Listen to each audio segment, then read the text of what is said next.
understand you or who judge you. There's always going to be people like that. Yeah, exactly. You know, I think when I this is before I came online. This is when this is when I was learning how to write, how to speak, how to market, and everything. And you know, the guys I was learning from, they were like top 1% at the time, and they told me, they said, if nobody's hating on you, you ain't doing enough. Yeah, exactly. Because then you're not getting enough eyes on your stuff, right? Yeah. If everyone that sees your stuff are people who already love you, then you're not getting it out to new people. Once you got hate coming in, you know you're getting a new audience at least. Yeah, because the haters will promote you. I've heard Grant Cardone say, "Hate me or love me, you'll never forget me." Exactly. So that's come with the territory, but it's not for everybody though. I don't say that putting your face out there and being out in the public, it's not for everybody. It's not. You know, I don't tell people that it's for everybody. I don't say everybody can do it. No, no. You know, so I mean, I'm having a little bit of nervousness as I get closer to my my memoir launch, because now everyone's going to be able to read all my personal stories, all the things I've done and said, and regrets and triumphs too. But you know, it's the embarrassing stuff that's so when you say, I guess, okay, if you would have lived I guess a typical common white typical Canadian life, you know, your mom and dad were great, you know, you have a good family, no alcohol, no drugs, whatever, right? Mm-hmm. And you went to school, you went to college, and it was easy, no problems, you know, little bumps in the road here and there, whatever. Do you think you would have taken a different path? Do you think you would have been a totally different person? It depends on if I was financially struggling or not. Yeah, just assume you had money was no problem. Money was no problem. It's very possible. It's also possible I would have found sex work in another way, because I have a lot of colleagues who they had money growing up, and that wasn't what led them into sex work. You know, for a lot of people, it can be like a rift in a relationship with their family or whatever. But you know, the interesting thing is that the actual research that has been done on sex workers and their education level it shows that the majority of indoor sex workers, so people who don't work on the street, are post-secondary educated. And that's not typical. If you were just to take generally women in society of the same age, it's not this. You do not have that high of education.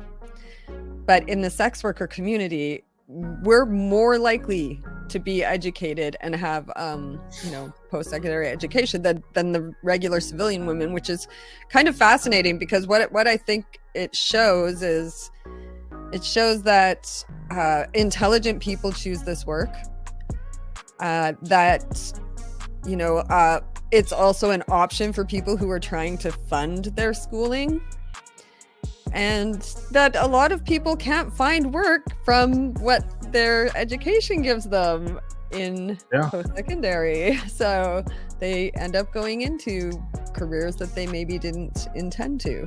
So there's so many reasons why, even if my life had been different, I may have still gone into sex work. You never know. Yeah. So you brought up regrets. So what do you have would you change anything? I mean, if you could go back, I mean, do you have any regrets or anything like that? I mean, like, I talk about a few things in my book, which I regretted these decisions at the time, but I feel that they were really important learning lessons, and that I've become a better person because of those decisions. And so I can't really regret them, you know, but more along the lines of things that when I did it, I was ashamed. Like the whole reason I moved to the big city from my little small town was because I had an abortion, and I hadn't told anyone, and I was so ashamed of it and traumatized by the whole experience that I ran away. I pulled a geographical, as they say. And I tried to run away from not just my problems, but just from all of the people I hadn't told, all of the lies I'd told about what was going on in my life. So that was, the impetus for me and that's an embarrassing thing to admit, that I had an abortion. And there's details around it that are also very embarrassing, but it's all in there because it's a human being's experience. And I feel it's so important to be really authentic about the journey that I've gone on and how I've learned from my mistakes. And like, for instance, I did not learn not to get unexpectedly pregnant from that experience because all three of my children were unplanned. Like I intended to have children, but I didn't intend to have them at the exact moment that I got pregnant with them. So, that wasn't what I learned from that, but I did learn that I was going to take any future pregnancy very seriously. And I learned that I'm a fallible human, and that it's really hard to take accountability for your mistakes sometimes. And that was something I wanted to learn to do in the future. So just some things like that, or I remember there was one gentleman in the club that, when I first started stripping, I really, really came on to him strong. And I thought it was my job to to make him feel like I was in love with him. And I just couldn't wait to see him every time. And he was so special to me. And I thought that was my job. But I didn't realize that he was falling for me. And he thought that I really meant everything I said. And one day I saw the hurt look in his eyes when he realized that I was just putting on an act. And that was something I never did again. I learned from that experience not to lead the guys on, that's not what my job is. My job is to create a fantasy, for sure, but to do it in an authentic way so that all our cards are on the table. And it made me better at my job, honestly, Yeah, I had a similar experience like that before. What a woman. But I didn't want to be, I just wanted to be friends with her. That's basically all. I just wanted to be like buddies. No, I didn't really want to get intimate or anything like that. I wasn't even thinking like that. But I figured out she didn't even want to be friends. She didn't want to have anything to do with me. It was just all acts. That's it all. God, that's horrible. Yeah. Well, and you know what? Sometimes it's because like sometimes they have a boyfriend and they can't be friends with their customers, and they don't want to tell their customers that they have a boyfriend. And some bars even have rules about not letting your boyfriend in the bar, not being allowed, like recommending not to talk about your boyfriend.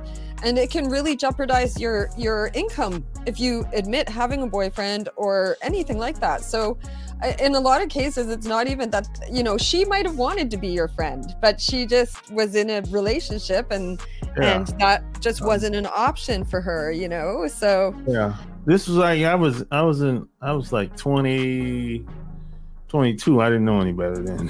Yeah. Well, I was 23 when I started dancing. So when I had that experience with that young gentleman, it was the same thing. I was just young and inexperienced, and so was he. Yeah. And it's just it's a very gray area when you're behaving in a loving or romantic